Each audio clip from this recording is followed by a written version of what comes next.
I'm here with Larson Segerdahl today. Thank you so much for taking some time out of your schedule to speak with us. Working around sports, and you've seen so many athletes, how have sports impacted your life?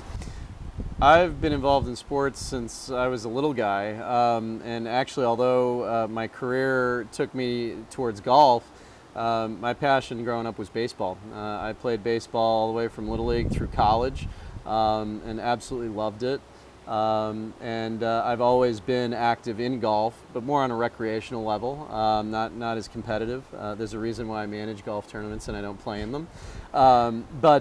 Sports has always been a big part of my life, and whether it's a team aspect in baseball and the camaraderie that comes with that, or golf, which is a little bit more of an individual sport. I think both can teach you a lot of unique characteristics and qualities that you can apply to any part of your life, and realize that hard work is a big part of it. And although some of these guys, particularly at the PGA Tour ranks, make it look pretty easy, it's not easy to get there, and it requires a lot of hard work, a lot of dedication. Anybody that's been to a PGA Tour event and a practice range knows how much work these guys put into it. They're there before the sun comes up, working on their game. They're there after the sun goes down, working on their game, and that's what's required to perform at the very top in your sport. And so hopefully kids can see that aspect of it and use that in their own lives, whether it's professional career or an athletic career or whatever it might be.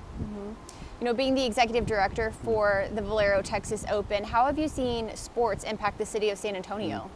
I think San Antonio is a great sporting city. I mean, obviously the Spurs are sort of the torchbearer there, but you've got things like the San Antonio Missions Baseball Club. You've got the Rampage hockey team. I think from a peak performance, top level of competition, we're obviously the PGA Tour. We're the best in the world at golf. The Spurs are the NBA. They're the best in basketball. So I sort of think, no offense to Missions and Rampage and all them, they're great. But I think we are the two major league sports in San Antonio. And I think the thing that we bring uniquely to the table in that is the spotlight that we shine on the city of San Antonio is incredibly bright. Our broadcast is available in more than 200 countries around the world, broadcast in more than 26 different languages to more than 1 billion households. So when you can shine a spotlight on San Antonio and send that message, and we take all that's, the best of what San Antonio has to offer and try to roll it up into the Valero Texas Open, and you can share that with a global audience, that's a huge impact.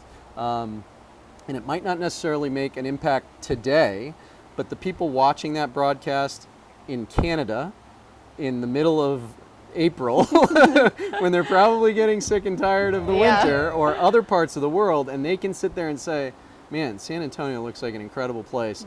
Later on in the year, they might very well plan their next trip to San Antonio. And so that's the impact that we're able to make. And sports gives us a platform to do that. Yeah, well, I'm so excited to see what this year brings. Thank you so much for spending some time with us today talking about the Valero Texas Open. Of course, thank you. Thanks.